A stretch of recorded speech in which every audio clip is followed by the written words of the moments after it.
પાકિસ્તાનમાં ભારતનો વધુ એક દુશ્મન ઠાર, કાશ્મીરમાં આર્મી કેમ્પ પર હુમલાના માસ્ટરમાઇન્ડની હત્યા. પાકિસ્તાનના પંજાબમાં મોડી રાત્રે અજાણ્યા બંદૂકધારીઓએ પાકિસ્તાની સેનાના નિવૃત્ત બ્રિગેડિયર અને ISIના મહત્વના વ્યક્તિ આમિર હમઝાની હત્યા કરી નાખી હતી. હમઝા ભારત વિરુદ્ધ ISIની આગેવાની હેઠળની કાર્યવાહીમાં સામેલ હોવાનું જાણીતો હતો અને તે જમ્મુ કાશ્મીરમાં સંજુવાન આર્મી કેમ્પ પર 2018માં થયેલા આતંકવાદી હુમલાનો માસ્ટરમાઇન્ડ હતો. આ હુમલામાં 6 જવાન શહીદ થયા હતા તેમજ 12 કરતાં પણ વધુ ઇજાગ્રસ્ત થયા હતા.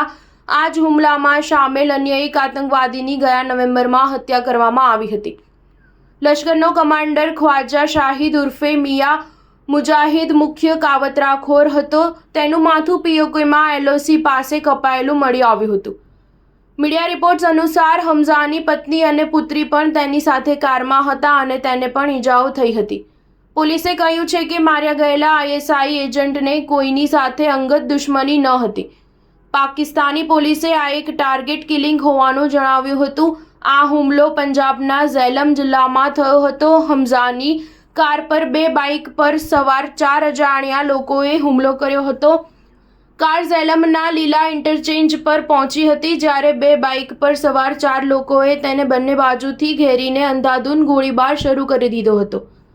પાકિસ્તાન પોલીસે સ્થાનિક મીડિયાને જણાવ્યું હતું કે અમે આ હત્યાની તપાસ કરી રહ્યા છીએ. નોંધનીય છે કે ભારતમાં ISI પ્રાયોજિત આતંકવાદી હુમલા સાથે જોડાયેલા પાકિસ્તાની આતંકવાદીઓની સતત હત્યા થઈ રહી છે.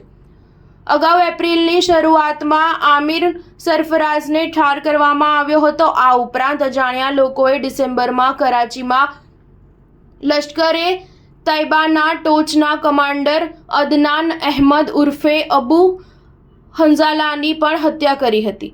જૈશ-એ-મોહમ્મદનો આતંકવાદી શાહિદ લતીફ 2016માં પઠાણકોટમાં એરબેઝ પર હુમલો કરનાર ફિદાયીન ટુર્કીનો મુખ્ય સંચાલક હતો. ઓક્ટોબરમાં સિયાલકોટની એક મસ્જિદમાં અજાણ્યા હુમલાખોરો દ્વારા તેમની હત્યા કરવામાં આવી હતી. સ્ટાર ન્યૂઝ 7 હંમેશા સચ્ચાઈની સાથે.